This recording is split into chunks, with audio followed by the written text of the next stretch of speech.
Hey everyone, I want to talk a little bit about professionalism and how that's going to affect your experience. Above all, I want you to remember that teachers are busy, which I know you're thinking, of course I know that. But what you don't realize, or you may not realize, is while you're sitting there watching and they're teaching, they're in their heads, they're 10 steps ahead, already thinking about what they're doing 3 transitions beyond. So they are going in their head a mile a minute, much faster than what you may see on the outside. And they're also, as they're teaching, looking for behavioral problems and looking to stop it before it happens, and they're checking in on students, and there's a lot going on that you may not realize. So number one, look for it so you can start to learn it, but also just be cognizant that they're very much many steps ahead. While teaching in that moment, they're also working ahead. They also have accountability that's measured by all of the 3 bullets there. So as you're working for them or working with them, just be aware that everything you do reflects on them because they're seen as having done it even though maybe you did it. On dress, I get a lot of questions about dress, and it's always good to overdress when in doubt. I would go with business casual, and so I've outlined what that is here. And also, last bullet, remove piercings and cover tattoos. I know that might offend some students, and I am sorry if you're offended by that, but the reality is that you need to look conservative in a school environment until you find your place. Now, if you are an art instructor, it's completely different. It may be different. I don't know. It depends on the person that you end up working for. But at this point, you're just looking to make a good first impression, so I would stay conservative. All right, and if you have questions, ask about the dress code, and ask if they have special dress-up days. Those are always fun. So every time you step on campus, I want to emphasize that you are a CWI student and you're seen as that.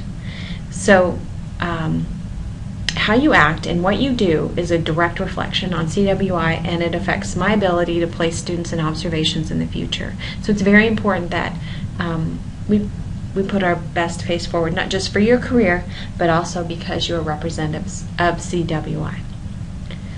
All right, and then as you're thinking, as you're going on campus, remember that you're always a potential teacher candidate, and they are absolutely evaluating you on that. And don't think that they're not, because they are, because the administrators are always looking for good teachers and someone that they can cultivate or go to if they have an opening in later down the line.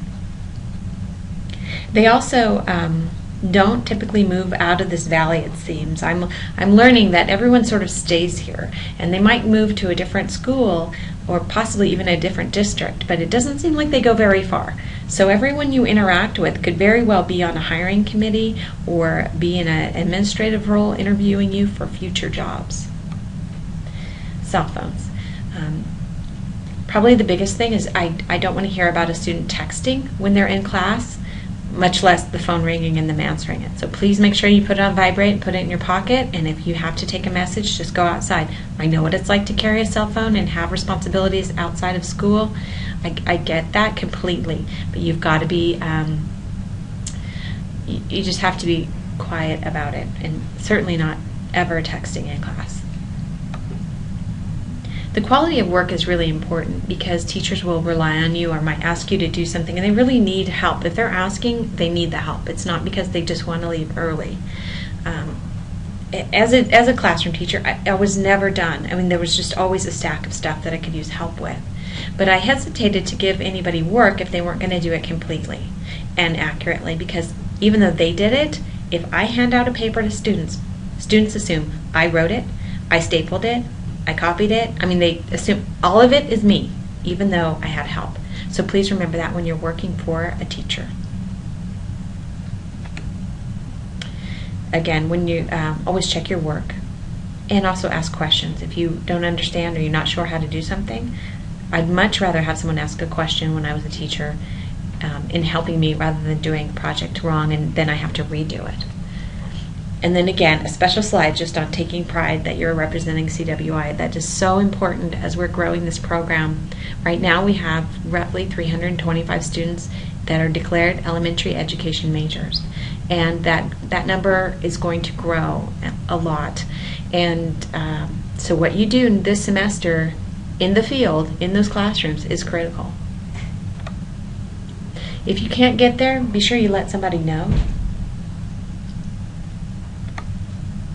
And then this last slide, I just want you to hit pause while I'm talking, read through these bullets, and make sure that we're all on the same page. It's basically a review of things I've already discussed, but I just want to double check and make sure we're all good. All right, I think that's it. If you need anything, send me an email or post a question in Blackboard, and I look forward to hearing all your exciting stories about what you see in the classrooms.